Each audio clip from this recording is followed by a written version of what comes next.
MLC Jeevan Reddy వెనక్కి తగ్గడం లేదు. ఎమ్మెల్సీ పదవికి రాజీనామా చేయాలని నిర్ణయించుకున్నారు.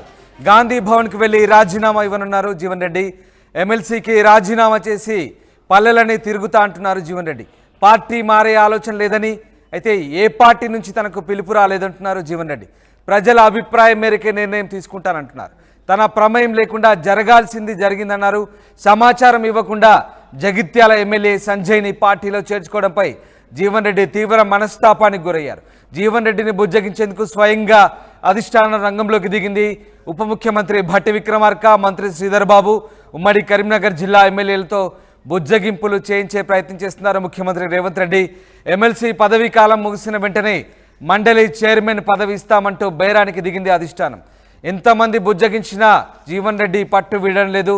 తనకు తీవ్ర అవమానం జరిగిందంటూ తన అనుచరుల దగ్గర ఆయన మొరబెట్టుకున్నట్టుగా తెలుస్తుంది. తీవ్ర మనస్తాపానికి గురయ్యారంటున్నారు జీవన్ రెడ్డి. మొత్తం మీద జీవన్ రెడ్డి వ్యవహారం పార్టీ అధిష్టానానికి పెద్ద తలనొప్పిగా మారింది. ఎస్ మధు జాయిన్ అవుతున్నారు. మధు, ఎమ్మెల్సీ జీవన్ రెడ్డి వ్యవహారం కాంగ్రెస్ పార్టీకి తలనొప్పులు తెచ్చే విధంగా తయారైందనుకోవచ్చా? ముఖ్యంగా భట్టి విక్రమార్క అలాగే మంత్రి శ్రీధర్ బాబు కూడా మొదటి నుంచి ఆయన్ను కన్విన్స్ చేయడానికి ప్రయత్నిస్తారు. అయినప్పటికీ కూడా ఆయన మెత్తబడేలా కనిపించడం లేదు. సో ఏ రకంగా మారబోతుంది? ఈ పరిణామాలన్నీ కూడా కాంగ్రెస్ పార్టీకి కొత్త హెడేక్గా మారినాయి అనుకోవచ్చా? బేగంపేట ప్రకాష్ నగర్ లో ఉన్నటువంటి ఎమ్మెల్సీ జీవన్ రెడ్డి బట్టి తర్వాత మంత్రి శ్రీధర్ బాబు చేరుకున్నారు. ఆయనతో పాటు ఆదిలాబాద్ జిల్లాకి సంబంధించినటువంటి ఎమ్మెల్యే శ్రీధర్ ప్రేమ్ సాగర్ రావు అలాగే నాగూర్ చేరుకున్నారు. సో ప్రస్తుతం మనం చూస్తా ఉన్నాం మీడియా భారీ ఎత్తున చేరుకుంది. లోపల చర్చలు కొనసాగుతా ఉన్నాయి. ఇంకా ఎట్టి పరిస్థితుల్లో కూడా దాదాపు గంటకు పైగా చర్చలు కొనసాగుతున్నప్పటికీ కూడా ఇంకా ససేమిరాటున్నారు ఎమ్మెల్సీ జీవన్ రెడ్డి. ఎట్టి పరిస్థితుల్లో ఒప్పుకునేది లేదు. ప్రజల దగ్గరికి వెళ్తాను, ఎమ్మెల్సీ పదవికి రాజీనామా చేస్తాను, పార్టీ మారే ఆలోచన లేదు, నాకు ఇంతవరకు చర్చలోకి రాలేదు ఇతర పార్టీకి సంబంధించిన నాయకులు. ప్రజల దగ్గర ఉంటాను, ప్రతి ఇంటింటి గడప తడతాను, ప్రజల అభిప్రాయం తెలుసుకుంటాను, వారు చెప్పినట్టుగా నడుచుకుంటానంటూ ఎమ్మెల్సీ జీవన్ రెడ్డి కరాఖండిగా కాంగ్రెస్ పార్టీ నుంచి రేవంత్ రెడ్డి సూచించినట్టుగా వచ్చినటువంటి డిప్యూటీ సీఎంకి మంత్రికి కరాఖండిగా చెప్పారు. ఎట్టి పరిస్థితుల్లో కూడా ఒప్పుకోనని చెప్తా ఉన్నారు. ఎందుకంటే జరిగినటువంటి సిచ్యువేషన్ ని ఆయన ఎటుగా యాక్సెప్ట్ చేయడానికి సిద్ధంగా లేరు.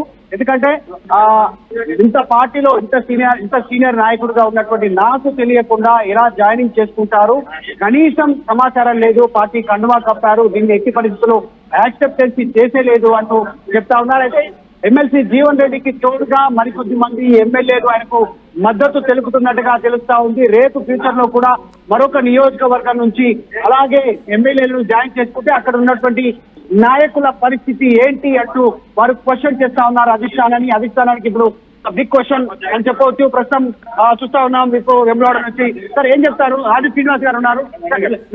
నిన్న మాట్లాడారు, నిన్న ఏం చెప్పారు మీతో? నిన్న ఏం మాట్లాడారు శ్రీనివాస్ గారు?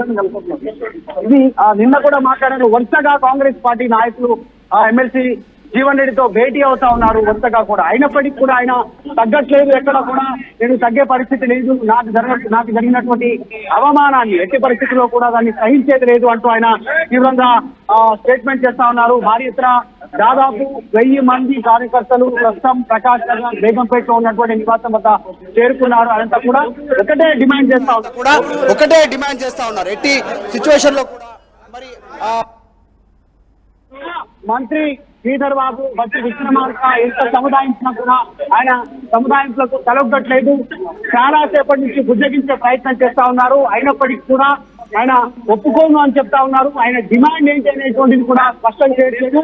రాజీనామా చేస్తాను, ఎమ్మెల్సీకి, పార్టీకి, ప్రజల దగ్గరికి వెళ్తాను, జగిత్యాలలో గణపకి ఇంటికి వెళ్తాను, ప్రతి ఇల్లు తలుపు తడతాను, అప్పుడు ప్రజల అభిప్రాయం తీసుకున్న తర్వాత నా రాజకీయ నిర్ణయం ప్రకటిస్తాను, అప్పటి వరకు తలొగ్గేది లేదంటున్నారు. దాంతో పాటు ఆయన ఒక మెన్షన్ చేస్తా ఉన్నారు, ఇతర పార్టీ నుంచి అనేటువంటి దానిపైన ఆయన రెస్పాండ్ అవ్వట్లేదు. మనం చూస్తా ఉన్నాం, చాలా మంది వచ్చారు అభిమానులు. వీరితో కొంతమందితో మాట్లాడితే ప్రయత్నం చేద్దాం. మీరు ఎక్కడి నుంచి వచ్చారు? ఏం చెప్పి జరుగుతున్న పరిణామాల పైన జీవన్ రెడ్డి గారు మాట్లాడుతూ ఏం చెప్తారు? అన్యాయం చేసిన కార్యకర్తలందరికీ అన్యాయం చేశారు. రాజీనామా చేయాలని కోరుకుంటున్నారు. ఓకే, ఆయన కూడా ప్రజల దగ్గరికి వెళ్తానంటున్నారు, గడప దగ్గరికి వెళ్తా అంటున్నారు. ఓకే, కార్యకర్తలు తీసుకోకుండా ఎమ్మెల్యేని చేస్తున్నాం. 15 సంవత్సరాలు కష్టపడడం ఎక్కడ పోవాలి. మీరు పేరేం పేరన్నా, మీరు ఎక్కడి నుంచి వచ్చారు? ఒడ్డుపల్లి రాజాన సారంగపురం మండలం పెంబట్ల గ్రామ సర్పంచ్. ఓకే, ఏం చెప్తారు ఇప్పుడు? జీవన్ రెడ్డికి అన్యాయం జరిగినట్టు నాకు తెలియకుండా జాయినింగ్ అంటున్నారు, ఆయన బాధపడతా ఉన్నారు. అన్యాయం జరిగింది సార్.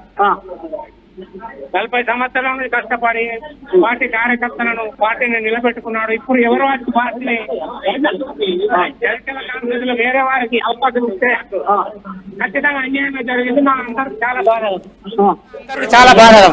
మీ పేరు ఏం పేరు? మా జగిత్యాల సారంగపురం సర్పంచ్. రేవంత్ రెడ్డి గారికి అనుభవం లేదు సార్. రేవంత్ రెడ్డి గారికి అనుభవం లేదు. కొత్తగా పార్టీకి వచ్చిండ్రు. సీనియర్ కు అనగదొక్కుతున్నారు. డబ్బుల కొరకు డబ్బులు ఆశపడి సీనియర్ అనగదొక్కుతానికి అస్సలు సహించాం మనం. దానికి కార్యకర్తలు జగిత్యాల లోపల జీవన్ రెడ్డి అంటేనే కాంగ్రెస్ అదొకటి యాడ్ చేసుకోవాలి. జీవన్ రెడ్డి సాబ్, మన రేవంత్ రెడ్డి సాబ్, జీవన్ రెడ్డి సాబ్ 40 ఏళ్లతో త్యాగాలు చేసిన జీవన్ రెడ్డి సాబ్ 40 సంవత్సరాలు త్యాగం చేస్తున్నారు. మినిస్టర్ ఉన్నా గానీ మినిస్టర్ పదవి విడిచిపెట్టి కేసీఆర్ మీద పోటీ యావత్ ఉమ్మడి. అది కూడా ఎందుకు అంటే మన ఎమ్మెల్యే మెట్పల్లి ఎమ్మెల్యే సాబ్ విజయసాగర్ అదే పీరియడ్ టీడీపీ పెట్టి ఆ మెజార్టీ తోటి 10,000 తోటి కేసీఆర్ గారికి లేవు. ఆ రోజు కేసీఆర్ మట్టి గారికి నాయకుడు ఇప్పుడు ఉన్నాడు ఇండియాలో ఉంది జీవన్ రెడ్డి. అట్లాంటి నాయకుడు నీయాల మనకి రేవంత్ రెడ్డి గారు ఏదో డాక్టర్ సాబ్ డబ్బులు ఆశపడి అలా బిల్లకు ఆశపడి అనుగదో ఎవరు భరిస్తారు సార్? మా నాయకుడు ఎట్లాంటి అంటే ప్రతి మా జగిత్యాల కౌన్సిల్ లోపల ప్రతి ఒక్కరికి ఏ చిన్న కష్టం ముంగటుండి పనిచేసే నాయకుడు. 40 ఏళ్ళ చేసిన సేవ, 40 ఏళ్ళు చేసిన కష్టము ఇలా ఒక 40 నిమిషాల్లో అనగదొక్కుతుంటే ఎవరు భరిస్తారు? మా నాయకుని మీద ఏ చిన్నగిన నష్టం జరిగితే మేమైతే సహించడం కాదు. మా నాయకుడు చేసిన త్యాగానికి ఏకంగా సహించడం కాదు సార్. ఇది మనకు రాజీనామా చేస్తా అంటున్నారు. ఆయనకి ఇంకా కొంచెం సమయం ఉంది. ఎమ్మెల్సీ పదవికి రాజీనామా చేసి జనాల దగ్గరకు వస్తా అంటున్నారు ఎమ్మెల్సీ జీవన్ రెడ్డి. బట్టి విక్రమార్క వచ్చారు, బుజ్జగింపులు చేస్తా ఉన్నారు, మాట్లాడుతా ఉన్నారు. ఆయన ఎట్టి పరిస్థితుల్లో తగ్గను అంటున్నారు. ఎందుకు సార్ దాన్ని చెప్పండి, ఎందుకు కారణము? మీరు మా నాయకుడిని విలువ ఇవ్వకపోతేనే కదా. ఇది ప్రజాస్వామ్య దేశం కదా, ప్రజలతో ఉంటా అంటాడు కదా మా నాయకుడు. దాన్ని కూడా అర్థం చేసుకోండి. మా నాయకుడు పదవికి ఆశ, డబ్బుకు ఆశపడ్డాడు.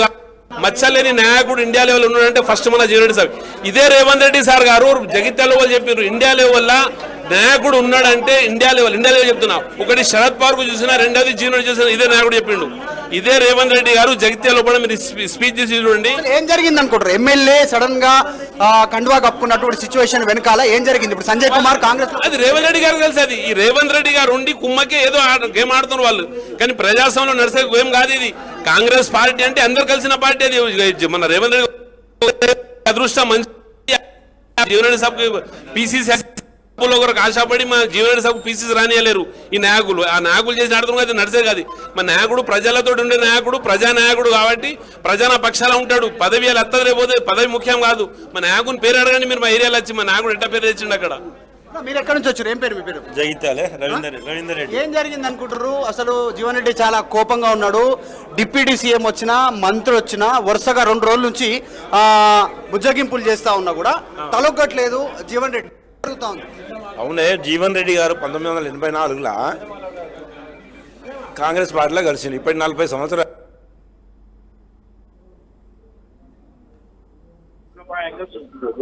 ఆయనకు కావాల్సింది మర్యాద. ఆయనకు తెలియకుండా ఇంకో అపోజిషన్ పార్టీ మనం 10 ఏళ్ళు కొట్లాడతాము. ఆయన ఎట్లా పార్టీలో తీసుకుంటారు? రీసెంట్ గా జరుగుతా ఉన్నాయి. మరి ఆ మిగతా పోచారం శ్రీనివాస్ రెడ్డి జాయిన్ అయ్యారు, కడియం శ్రీహరి జాయిన్ అయ్యారు, తర్వాత దానం నాగేందర్ జాయిన్ అయ్యారు, తెల్లం వెంకట్రావు జాయిన్ అయ్యారు, సంజయ్ కుమార్ జాయిన్ అయ్యారు. మిగతా ఇక్కడ ఎట్లా డిఫరెన్స్ ఎట్లా చూస్తా ఉన్నారు అక్కడికి ఇక్కడికి? కరెక్టే.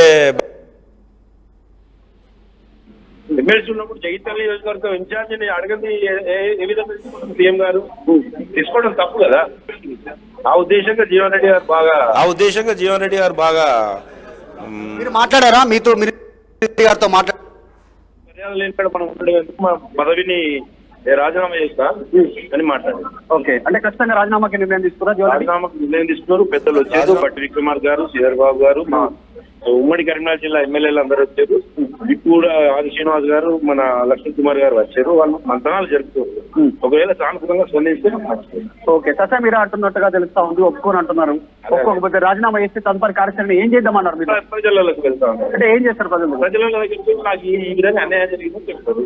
ప్రజలను మమేకం చేస్తారు, అందరినీ ఒకటేసారి ఆయన మళ్ళా ఏదైనా బై ఎలక్షన్ వస్తే మళ్ళీ నిలిచిన అవకాశం కాదు. అధిష్టానం తలొక్కే పరిస్థితి ఉందా ప్రస్తుతం ఉన్నటువంటి? డెఫినెట్ గా అధిష్టానం తలొక్కుతాయి. ఒకవేళ ఇక్కడ రాష్ట్ర నాయకత్వం తలకొకపోతే ఏఐసిసిని రీచ్ అవుతారా?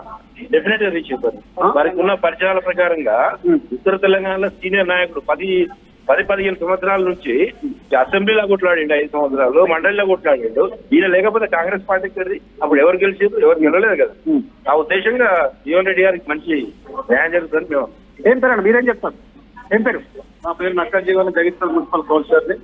వాస్తవానికి ఉత్తర తెలంగాణలో జీవన్ రెడ్డి గారి చేసిన సేవలు గుర్తించిన ప్రజలు వారు తీర్మానిస్తారు. మా నాయకుడి ఆలోచన ఏ విధంగా ఉంటే కార్యకర్తల నాయకులు అదే విధంగా మేము ముందుకెళ్తాము. వాస్తవానికి ఇలా తెలంగాణ రాష్ట్రంలో మా ఇప్పుడు జీవన్ రెడ్డి గారిని అధిష్టానానికి అందరూ విస్మరిస్తే ఎట్లా అని చెప్పి విస్మరిస్తే పార్టీ కూర్చుంటూ వెళ్ళిపోయే అవకాశం ఉంటుంది. అవకాశం ఉంటుంది ఉత్తర తెలంగాణలో కాంగ్రెస్ పార్టీ. ఎందుకంటే ఆనాడు ఇప్పుడున్న అసెంబ్లీలో ఉన్నటువంటి అసెంబ్లీకి పోలేదు. అంతకు ముందే ఆయన ఎమ్మెల్సీ, ఆయన గెలిచినప్పుడు. చివరగా ఏం చెప్పాలనుకుంటారు? జీవన్ రెడ్డికి జరిగింది ఏంది? ఇది అన్యాయమా, అవమానం? జీవన్ రెడ్డి గారికి అన్యాయమా, అవమానం అనేటువంటిది ఇప్పుడు జెండానే పట్టుకున్నాడు. ఇప్పటి వరకు గ్రామానికి ఆయనకు మంచి పేరుంది. మొన్న జరిగినటువంటి పీసీసీకి అంటే 2-3 సంవత్సరాల క్రితం జరిగినటువంటి సిచ్యువేషన్ కూడా వీరు గుర్తు చేసుకుంటారు. పీసీసీ వచ్చే సిచ్యువేషన్లో కూడా ఆయనకు రాకుండా చేశారు. ఆయన ఆర్థికంగా బలంగా లేకపోవడమే ప్రధాన కారణం. సో అలాంటి వ్యక్తి ఆయనకు ఇట్లాంటి సిచ్యువేషన్లో పార్టీలో అన్యాయం జరిగింది, అవమానం జరిగింది, ఆయన వెంట మేము ఉంటామంటూ కార్యకర్తలు పెద్ద ఎత్తున జరుపుకున్నారు. ఇక్కడ ఉన్నటువంటి వాళ్ళే కాదు, లోపల బయట కింద ఇప్పుడు అపార్ట్మెంట్లో ఉన్నాం. చాలామంది దాదాపు 1000 మందికి పైగా కార్యకర్తలు ఇక్కడికి నివాసానికి చేరుకున్నారు. సో త్వరలోనే ఆయన తీసుకునేటువంటి నిర్ణయం ప్రకారం నడుచుకుంటామని చెప్తా ఉన్నారు. ఒకవేళ రాష్ట్ర నాయకత్వం, ఇక్కడ ఉన్నటువంటి రాష్ట్ర నాయకత్వం ఆయనకు న్యాయం చేయకపోతే ఏఐసిసి వరకు రీచ్ అవ్వడానికి ఆయనకున్న పరిచయాలతో ఏఐసిసి నేతను సంప్రదిస్తాము, లేదు తదుపరి నిర్ణయం తీసుకుంటాము త్వరలోనే. మరికొద్దిసేపట్లో కూడా ఆయన బుజ్జగింపుకు తలొగ్గకపోతే ఆయన నిర్ణయం ప్రకటించిన తర్వాత ఆయన వెంట ఉంటామంటూ ఇక్కడ ఉన్నటువంటి నాయకులు చెప్తా ఉన్నారు. మొత్తానికైతే జీవన్ రెడ్డి చాలా పట్టుదలతో ఉన్నారు, ఒకే మాట పైన ఉన్నారు. రాజీనామా చేస్తాను, ప్రజల దగ్గరికి వెళ్తాను అనేటువంటి దానిపైన ఆయన ఒకే మాట పైన ఉన్నారు. చూడాలి, ఇంకా డిప్యూటీ సీఎం మంత్రులు ఆయనను బుజ్జగించే ప్రయత్నం చేస్తా ఉన్నారు. ఏం జరుగుతుందో మరికొద్దిసేపట్లో తేలే అవకాశం ఉంది. Ram. Right, thank you Madhu, thanks for the update. మొత్తం మీద ఎమ్మెల్సీ జీవన్ రెడ్డి వెనక్కి తగ్గడం లేదు, ఎమ్మెల్సీ పదవికి రాజీనామా చేయాలంటూ నిర్ణయించుకున్నారు. గాంధీ భవన్కి వెళ్ళి రాజీనామా ఇవ్వబోతున్నారు. ఎమ్మెల్సీకి రాజీనామా చేసి పల్లెలని తిరుగుతా అంటున్నారు. పార్టీ మారే ఆలోచనలు అయితే లేదంటున్నారు. ఏ పార్టీ నుంచి పిలుపు కూడా రాలేదంటున్నారు. ప్రజల అభిప్రాయం మేరకు నిర్ణయం ఉంటుందంటున్నారు.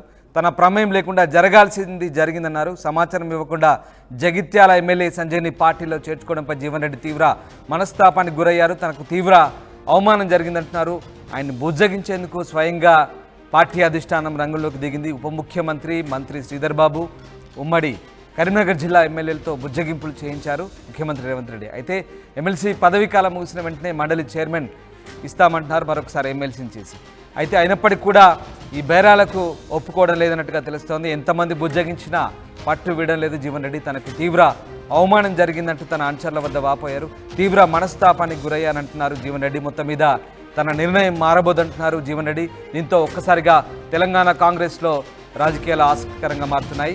ఉత్తర తెలంగాణకు చెందిన సీనియర్ నేత మాజీ మంత్రి జీవన్ రెడ్డి కాంగ్రెస్ పార్టీకి రాజీనామా చేసే యోచనలో ఉన్నట్టుగా తెలుస్తోంది.